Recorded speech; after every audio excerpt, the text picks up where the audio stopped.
Bueno, estamos en el Club de Cine Mostera y hoy entrevistaremos a Francisco Quiñones Cuarta y Virginia Silveira, realizadores del documental Mocha. Este documental lo estuvimos viendo en esta semana que pasó, el viernes.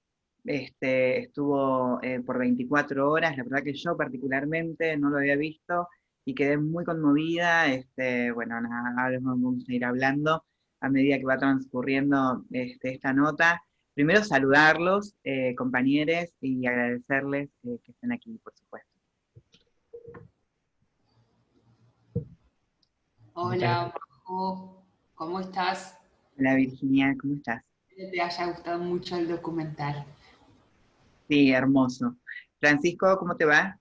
Bien, muy bien, muchas gracias también. Genial también que nos estés entrevistando vos, una compañera militante muy importante también. Así que nos alegra mucho y nos alegra mucho también que te haya gustado el documental. Sí, para mí fue como, bueno, particularmente como muy necesario, me parece que bueno, tiene muchísimas cosas, ¿no? Lo que más valoro, al menos que por mi historia, es que está hecho con las voces de las personas trans siempre por delante, ¿no? Y eso se recontranota. Y bueno, y como para ir como comenzando con esto, la primera pregunta es, ¿cómo fue el proceso del aprendizaje del rodaje? Porque sabemos que las les y los compañeros formaron parte de este rodaje, así que ¿cómo fue el proceso ese? Sí, sí. En el proceso porque cuando decidimos hacer un largo, ¿era? Largo ficcionado, creo que se llamaba así. No era un corto, era un largo. Eh, Primero empezamos a decidir qué era lo que queríamos hacer, porque algunos querían hacer ficción, otros querían hacer, eh, no sé, contar una historia más distinta a la que íbamos a contar, pero cuando empezamos a tomar las decisiones, la gente, primero voy a aclarar que la gente que hicimos el documental somos la primera camada del bachillerato, que fue en el 2014, con ayuda de los otros 2 años que habían entrado a la escuela. Eh, y la colaboración de un montón de personas, ¿no? Eh, y bueno, cuando decidimos con los compañeros el largo, fue como un poco difícil poder primero como entrar en tema, porque bueno, nos tuvieron que explicar cómo usar las cámaras, eh, cómo iba a ser el guión, qué partes tenía un guión, todo lo que significaba hacer un largo, ¿no?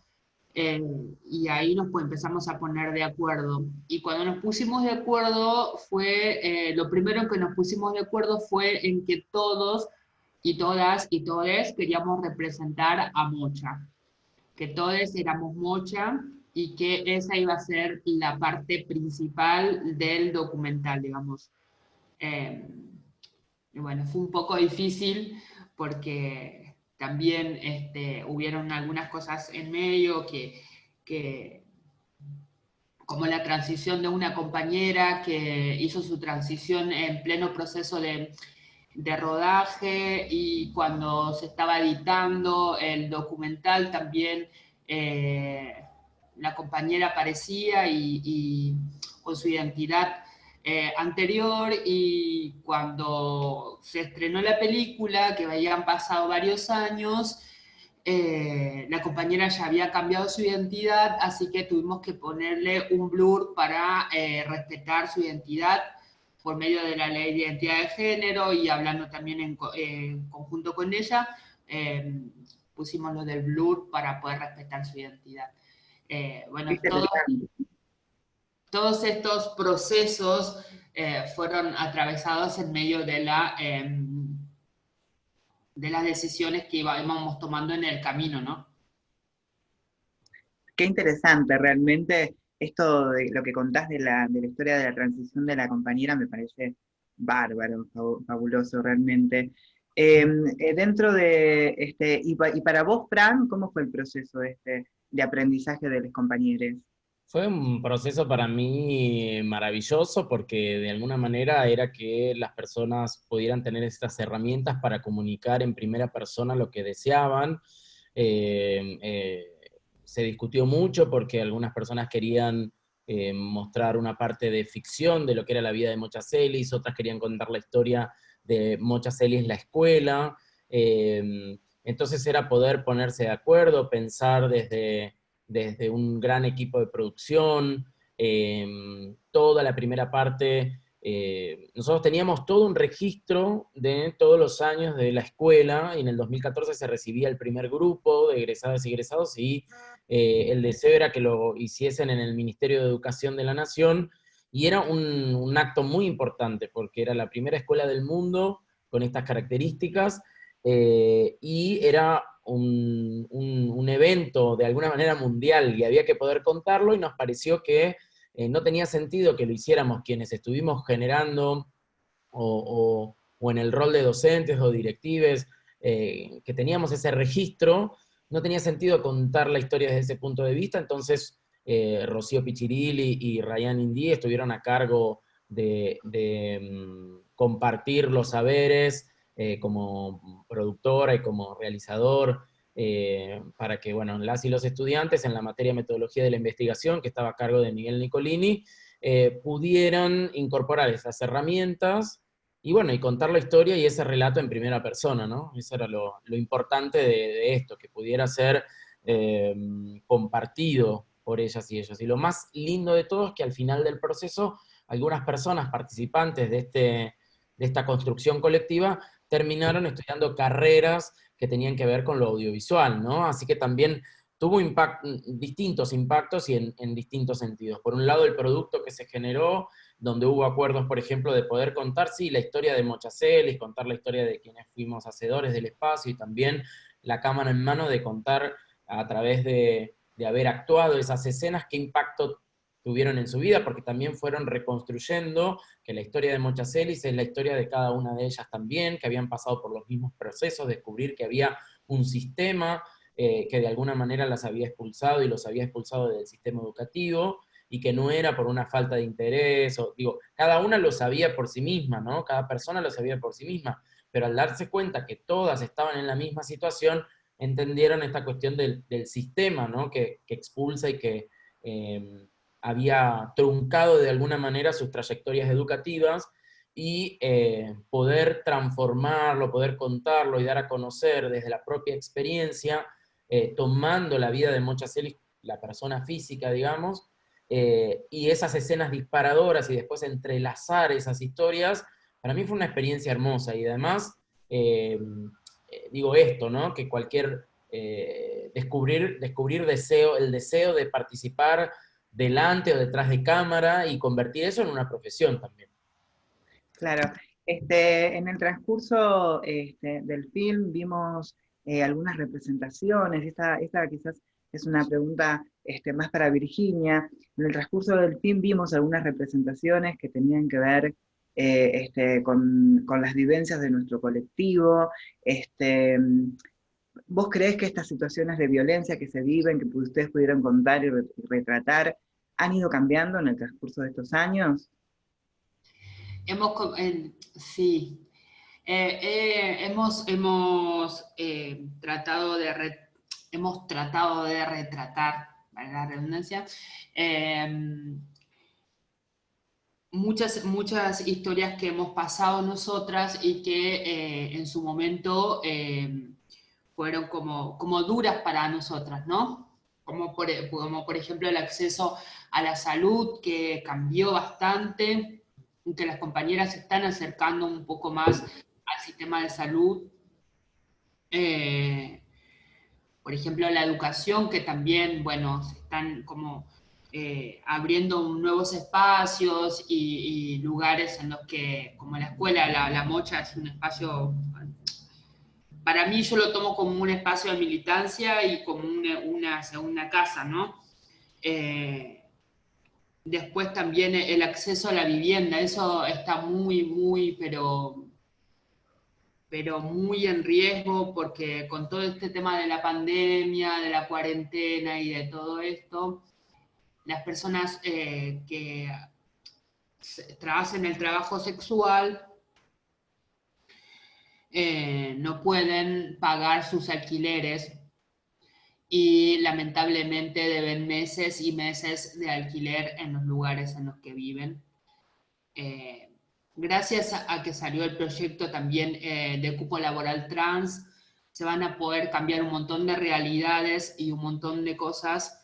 Eso no significa de que haya salido un cupo y que ya en este momento las personas tengan que ingresar a trabajar.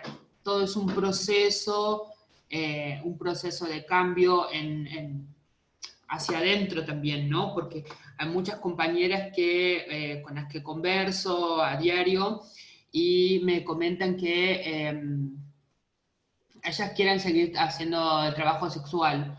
Y es también respetable, yo lo respeto desde mi lado, lo respeto, pero si hay otras oportunidades, que no sea esa sola la única oportunidad que hay, o el único espacio, o el único lugar, o la única cosa que pueden hacer. Que tengan la posibilidad de tener muchos espacios para poder decidir qué es lo que tienen que hacer, ¿no? Sí, en ese punto también hablar de la importancia de encontrar lugares de contención en espacios, bueno, en este caso, en espacios educativos como es la Mocha, que históricamente han sido expulsivos de nuestras identidades y que hoy nos vemos o nos encontramos con otras realidades, ¿verdad? Este, ¿cómo crees vos que este espacio de la Mocha ha repercutido en la vida de estas compañeras? Ya más o menos veníamos hablándolo, cómo ha sido el devenir, digamos, del film, digamos, ¿no? Con que compañeras empezaron a estudiar, pero aparte de eso, nosotras venimos con una historia previa, y cómo, al menos en mi cabeza, siempre yo creo en la construcción colectiva y creo en que cuando una compañera trans que viene totalmente expulsada de la sociedad, llega a estos espacios, le cambia la vida a la compañera. O sea, ¿qué mirada tienen ustedes sobre eso? Particularmente voy a hablar de mi experiencia personal. Y a mí, haber podido terminar la secundaria, pensé que jamás lo iba a poder hacer, primeramente. Me abrió muchas puertas porque empecé como a conocer mis derechos, empecé a conocer mi realidad total, que era totalmente distinta y que yo la veía de una forma y cuando empecé a estudiar se cambió mi manera o mi visión de esa realidad y empecé a verla de otra manera y a tomar otro tipo de decisiones que también fueron súper importantes también en mi vida. Creo que poder estudiar y poder haber llegado a la escuela de alguna u otra manera me cambió la vida porque pude acceder al servicio de salud, pude acceder a un trabajo formal, pude acceder a una vivienda, cosas básicas que cualquier persona debería tener, deberían ser respetados esos derechos y no la tienen. Nosotras particularmente, como venimos tan golpeadas, pensamos de que solo nos queda hacer ciertas cosas como para evadir un poco la realidad en la que vivimos, ¿no? Y nada, haber estudiado y haber terminado la secundaria me abrió muchas, pero muchas puertas. Yo actualmente estudio abogacía y accedí a un... Voy a ser, si me llego a recibir en algún momento, voy a ser la primera universitaria de mi familia, de un largo trecho de personas que nunca han ingresado a la universidad, y voy a ser la primera. Y es como súper lindo para mí, ¿no? Porque digo, mi papá no está conmigo, pero me pongo a pensar y digo, mi papá debe estar súper orgulloso de mí, porque me ve y, ay, voy a llorar, me ve y piensa que, y debe pensar como, cuando me vio por primera vez, tipo, pensó como que nunca iba a poder hacer algo y nada, como que mi fuerza de voluntad y mi energía cambió mi realidad. Qué linda realmente lo que decís. Que una experiencia preciosa.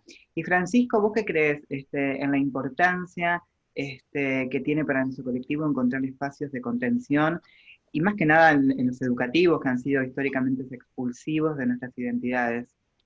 Y yo lo veo así como la historia de Virginia, veo en cada persona que llega a la escuela,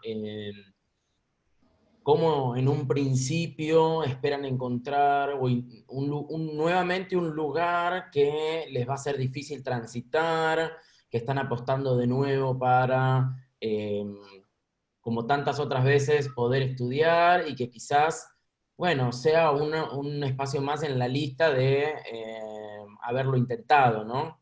Y nosotros siempre decimos que el espacio no solamente es la oportunidad de las personas para terminar los estudios, sobre todo las personas travestis y trans que asisten al espacio, porque no es exclusivo, sino que cualquier persona puede venir a terminar los estudios secundarios.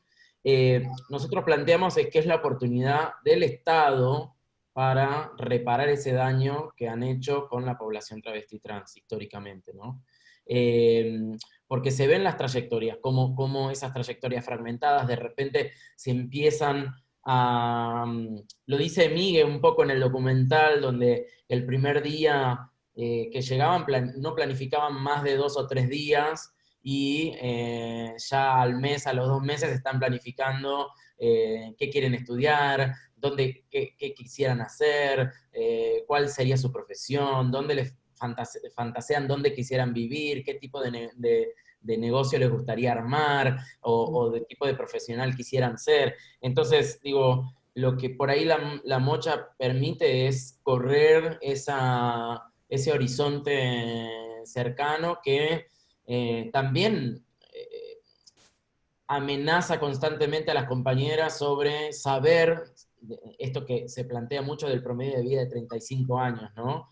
Y es muy loco cuando una pasa esa barrera, cuando puede seguir estudiando, cuando se corre el horizonte ya marcado, ¿no? Por la sociedad.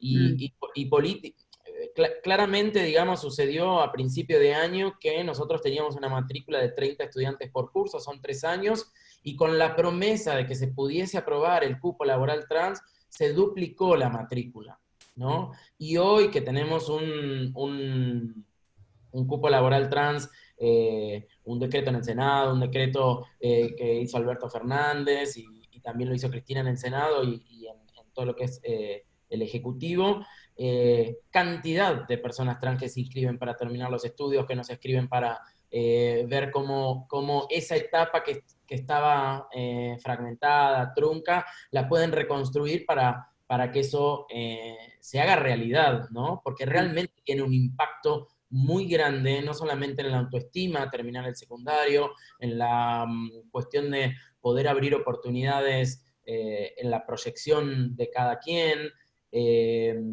y realmente ese estigma que hay de no haber terminado el secundario es como, más allá de las herramientas que se puedan encontrar. Yo siempre cuento la historia de una compañera que nos esperó mucho tiempo, que fue una de las estudiantes, de la primera estudiante, que era Juanita, que falleció, que era una compañera de Virgi, del primer grupo. Nosotros estábamos haciendo, porque además la escuela no es solamente la terminalidad educativa, es el equipo de bienestar estudiantiles, poder acceder al DNI, a los controles de salud, bueno, de alguna manera revertir ese promedio de vida de 35 años, ¿no? Y estábamos haciendo unos ingresos para las becas de estudio, y ella esperaba y esperaba y esperaba y se quedaba ahí sentada y entonces le decíamos, pero vos necesitas algo, querés inscribirte, pero yo ya te hice la beca, como, no, no, está bien, decía, y seguía esperando.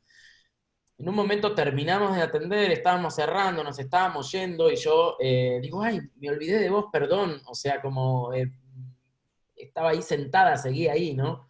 Después de atender a todo el mundo, le digo, pero ¿qué pasaba? ¿Por qué querías charlar con nosotros? Y muy tímidamente, y como la caracterizaba Juana, digamos, con una voz muy, muy suave, dice, no, lo que pasa es que a mí me da vergüenza, yo quería pedir prestado el espacio para poder festejar mi cumpleaños, ¿no? Que digo, la escuela significaba también la posibilidad de terminar los estudios, pero también de festejar el cumpleaños, de comer, de juntarse con otras personas, y contaba esta historia también de que, nada, su manera de festejar a veces era atrás del árbol del bosque con algo para copetear, que si tenía que salir a trabajar, se salía a trabajar, copeteaba un poquito con las compañeras ahí con una botellita que dejaban detrás del árbol, se salía con el cliente y se volvía, y capaz la otra compañera ya no estaba, entonces era un poco así, ¿no? Como eran las navidades y como un montón de otras cosas.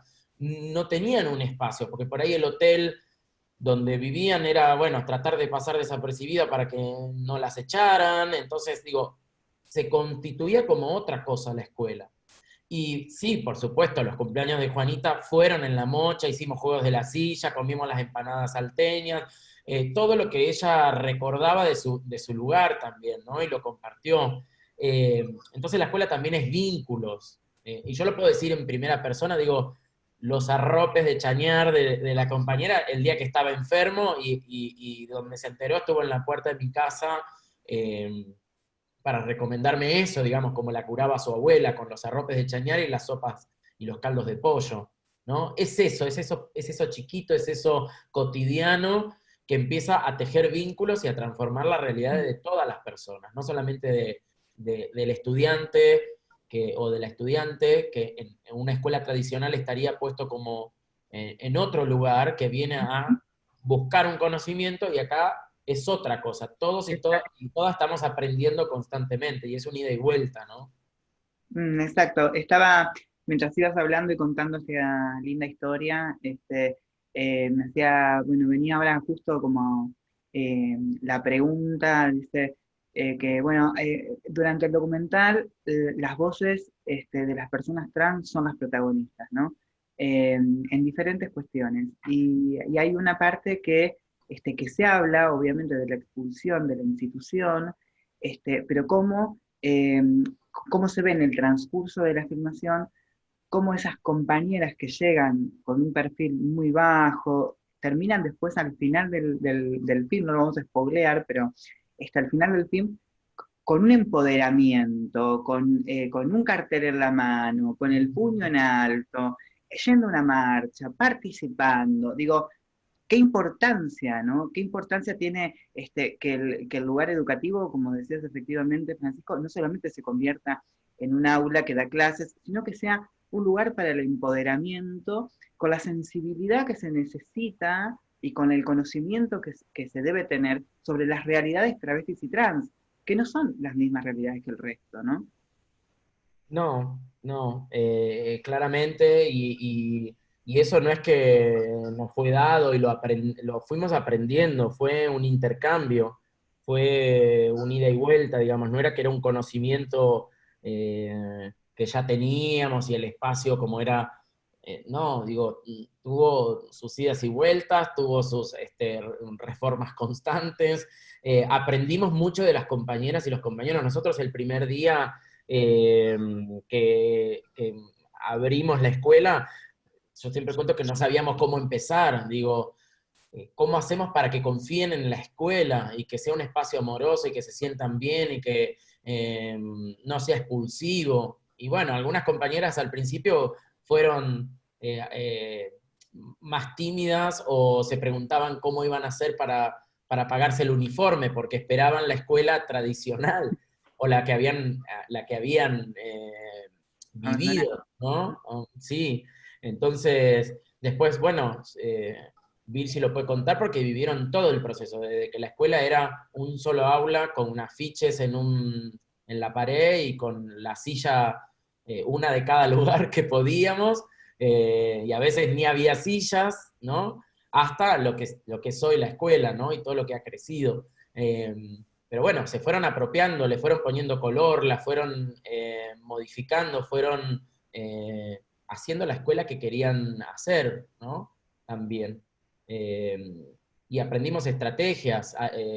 No sabíamos por ahí dónde más buscar a las compañeras para que vengan a estudiar, y fueron ellas las que diseñaron los recorridos, a qué hoteles ir, en qué horarios, para no molestar por ahí a las compañeras que estaban en las zonas prostitucionales, respetar ese momento también. Entonces, también fueron diseñando las estrategias para que la escuela crezca. Entonces, no es de nuestra parte solamente que por ahí pudimos sostener la idea, Marlene lo dice también, tuvimos el privilegio, porque no es que ya lo había intentado Diana Zacayán, lo había intentado Loana, que las escuelas respetaran los nombres y que tuvieran, ya había habido experiencias, ¿no? Y cuando construimos esta escuela, lo pudimos sostener quizás las maricas, gay, lesbianas, etcétera, que por ahí sí teníamos un trabajo y podíamos bancar el proceso cuando la escuela no tenía nada.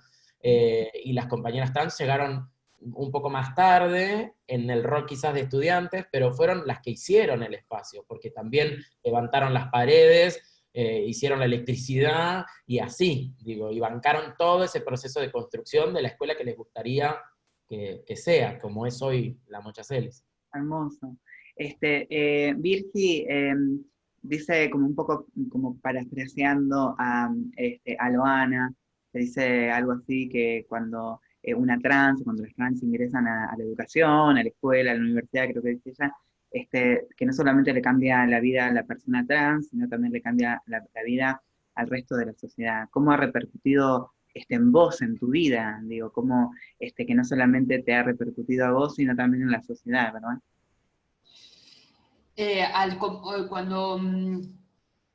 Cuando terminé cuando estaba terminando estaba a mitad del último año de la escuela, yo arranqué UBA 21, porque también necesitaba o sea, arranqué UBA 21 porque necesitaba el espacio de la Mocha como contención para poder hacer la universidad también, ¿entendés?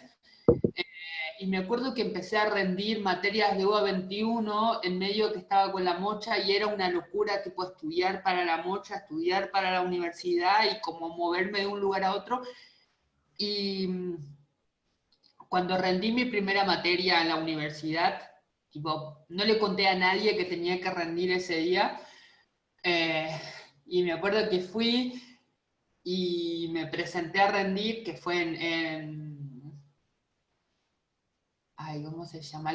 En la Universidad de Sociales, que está en Córdoba, en Avenida Córdoba. Me acuerdo que me hicieron subir como una escalera gigante hacia hasta arriba, y dije, que sea lo que Dios quiera. Me voy a sentar acá y voy a rendir, y como no voy a esperar que nadie me mire, como que estaba muy nerviosa, no estaba como perturbada, o sea, era mi primera vez delante de mucha gente y no podía como... Dije, bueno, que sea lo que Dios quiera. Me puse muy nerviosa, y empecé a escribir. Y terminé de rendir y agarré, y lo primero que hice fue como salir de ahí, y necesitaba como volver a mi espacio de confort, como que era la Mocha, ¿entendés? Y dije, como cuando llegué a la Mocha, dije, y me acuerdo que le conté a la primera persona que le conté, le dije, mirá, acá fue a rendir una materia, qué sé yo, y me dijo, ¿y cómo hiciste para ir, para presentarte? Y le dije, fui así, valiente, y fui callada, no dije nada. Y me acuerdo que me llegó la nota por mail y me había sacado como un 8. Y estaba muy feliz, muy feliz. Pero esa cosa que tenía que, o sea, como que necesitaba el espacio de contención de la escuela como para poder hacer el espacio, digamos, para poder incluirme en la universidad, fue bastante.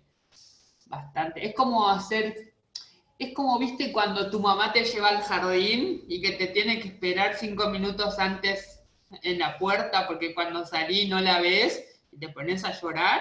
Bueno, eso me pasó, como esa sensación tuve. Pero fue súper gratificante, tipo, estar en los dos lugares y poder hacer los dos lugares a la vez, porque salía de ahí como una cosa súper perturbadora y me volví a la escuela, que era como que me bajaba Claro. totalmente la energía y volví a Volver a tener, casa, volver a casa. era eso. Volver a casa, ¿no? Qué lindo realmente. Sobre el, sobre el final del film, hay una representación muy linda, ahí se la trae a la mocha, ¿no? A la mocha dentro de la mocha.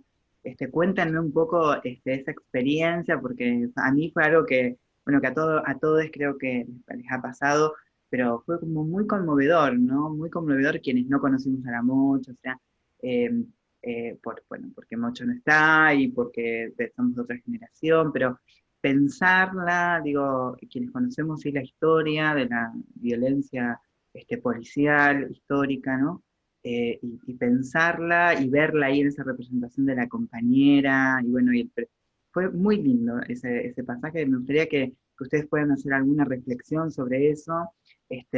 Recuerdo que está representado por cómo Loana se la imaginaba, ¿no? Ujú. Ustedes pudieron tomar eso, está súper. Y en eso, la pregunta a mí que me surge, digo, bueno, que no sabía si ponerlo o no, porque digo, pero ¿qué pensaría la mocha? O sea, ¿viste? Es como difícil ponerse en el lugar ese, o sea, preguntarle por qué no está, porque quizás nosotras no la conocimos, digo, pero ¿qué pensaría la mocha en base a todo a todo este recorrido que vienen haciendo? ¿Querés contestar vos, Virgi? En- lo que puedo decir es que fuimos reconstruyendo muchas versiones de Mocha Celis, ¿no? De distintas personas. Eh, Porque, bueno, todas tienen un recorrido, una historia distinta con ella, pero sí todas coinciden en que era una persona como muy alegre, que era una persona que era muy festiva, que escandalosa, que todo el tiempo estaba haciendo alguna.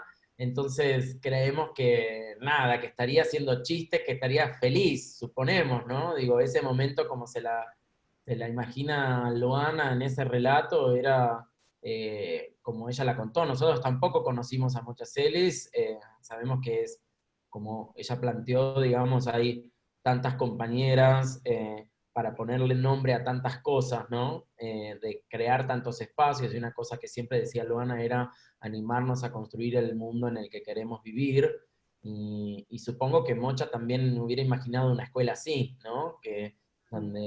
Donde pudiera ser. Y cuando entra con ese vestido rojo, como se la imaginaban, o como siempre la recuerda Luana, era como se lo hubiera recibido en la escuela, ¿no? Digo, en una escuela que hoy lleva su nombre, pero que al mismo tiempo podría haber llevado el nombre de otra compañera, y ella podría estar ahí en esas aulas y entrar a ese espacio. Sí, a mí también me conmueve mucho esa imagen cuando ella gira y ve a todos ahí en la escalera, ¿no? Que cada vez son más y se multiplican. Y en ese sentido, bueno, la mocha era tucumana, entonces también contar que hay un bachillerato en Tucumán, que es un espacio educativo que está en peligro también, no han podido iniciar sus clases, es una escuela hermana que eh, fue seleccionada en los premios Democracia también. Este año, nosotros ganamos el año pasado y este año está en la nómina, se ingresan ahí a los premios Democracia, está nominada también.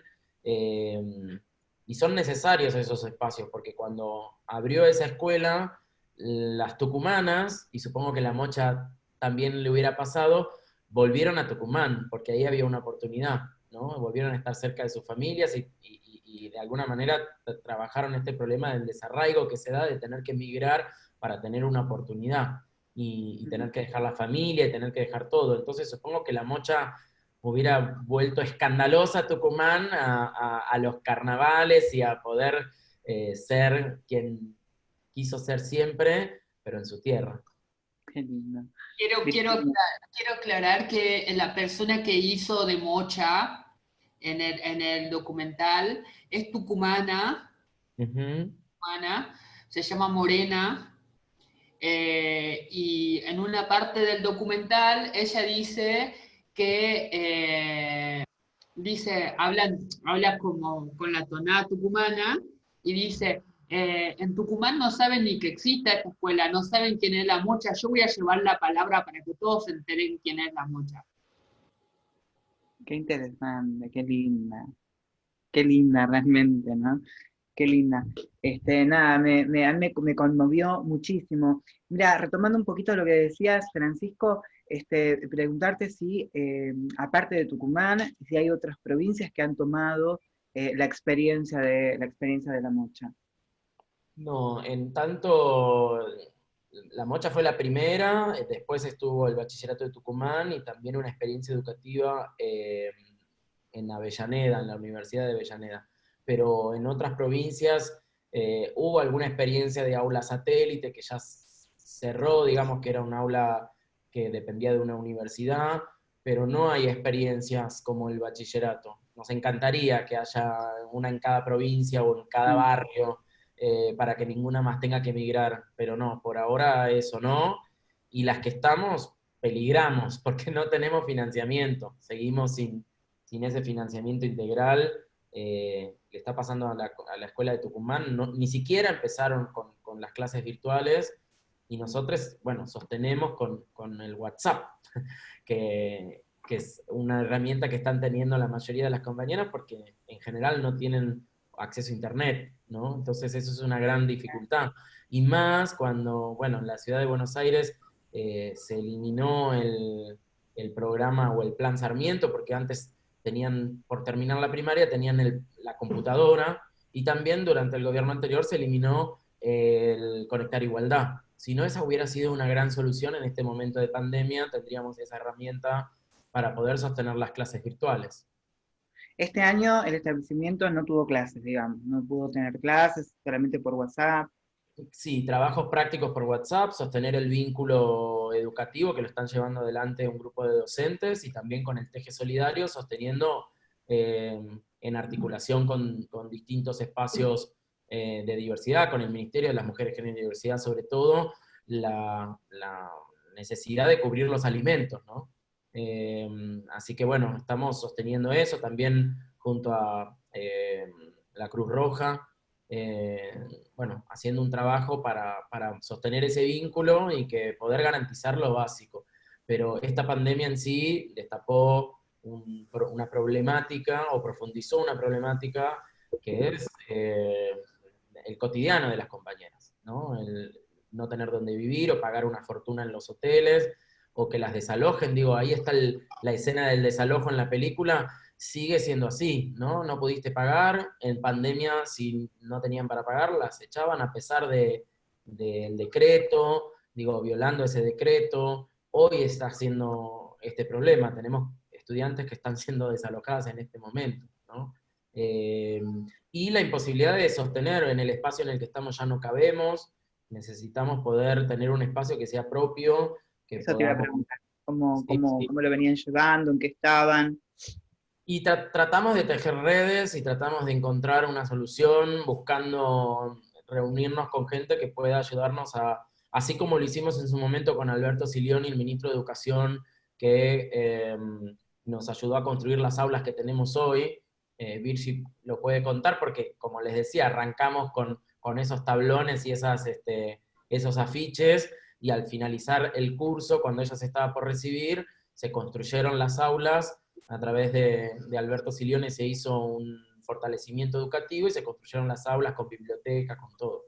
Lo que sucede es que ahora se creció, no habíamos calculado, quizás el año que viene cumplimos 10 años, y bueno, se creció tanto que se duplicó la matrícula y necesitamos ya un lugar propio nuevo que pueda extenderse más allá del horario educativo, que puedan funcionar los cursos de formación profesional, los talleres, todos los proyectos creativos que las personas y estudiantes y personas trans tienen, que se puedan juntar, que puedan generar una expansión y una explosión de la creatividad y de la realidad bueno, tener un espacio para poder explotar todo eso, ¿no? Que existe, pero a veces falta ese espacio donde poder concretarlo. Hay compañeras que están haciendo enmarcados para el archivo de la memoria trans, que quedó trunco ese proyecto porque no hay un lugar donde puedan, tomaron el curso con el archivo, estuvo buenísimo, están las máquinas, pero no está el lugar para poder armar ese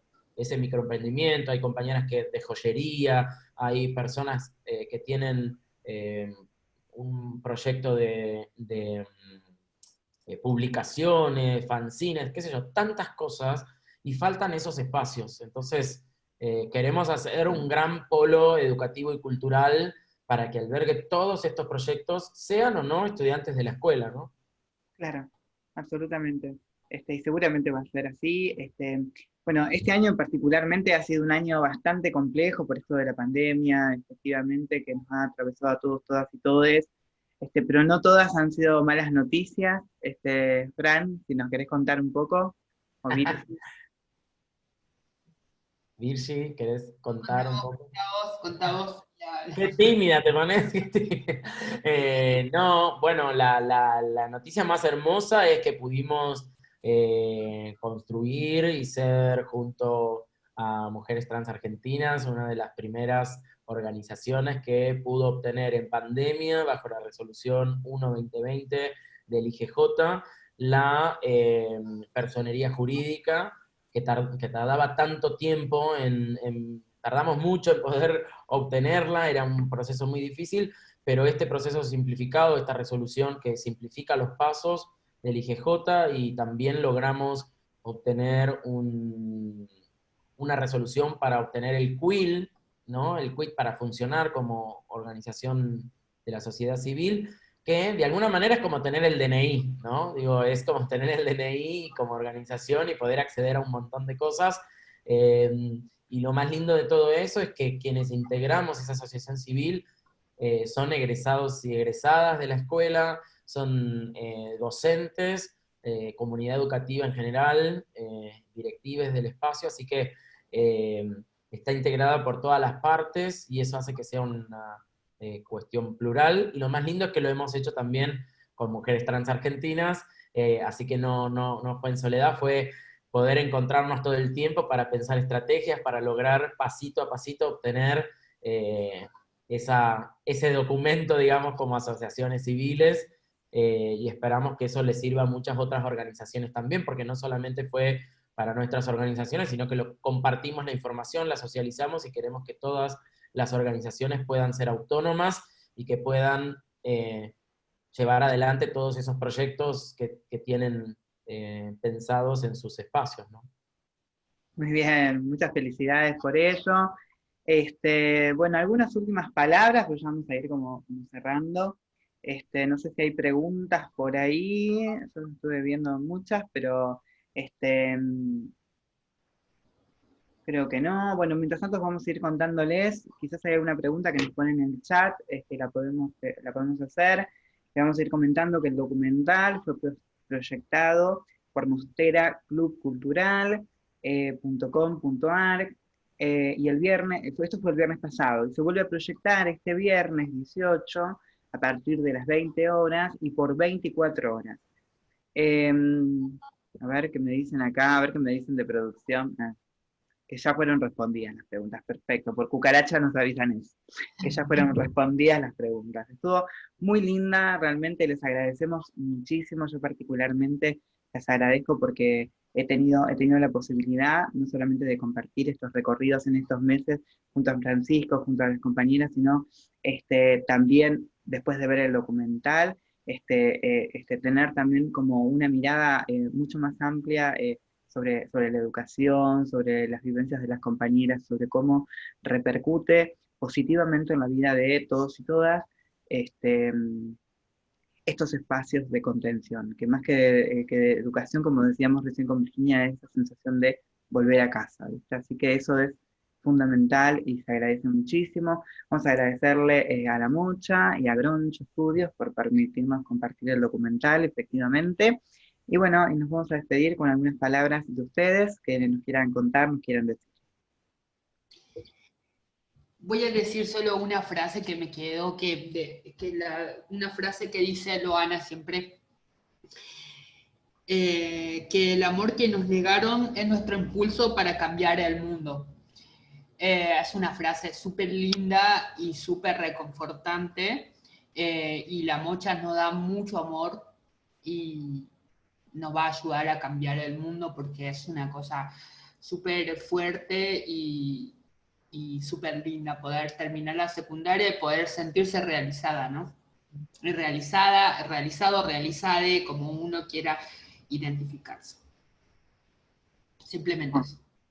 Fran, No, yo simplemente les voy a agradecer y nada, este es el momento de la furia travesti, se pasó de la resistencia a construir, ahora es todo el tiempo y el momento para construir desde la perspectiva travesti trans y que el resto tengamos que aprender y escuchar este mundo, como dice también Susy Shock, no queremos ser más esta humanidad, entonces esta es la nueva humanidad que queremos ser y tenemos que aprender un montón de cosas y bueno, simplemente eso, que es el momento de la revolución travesti. muchísimas gracias, compañeros, compañeras.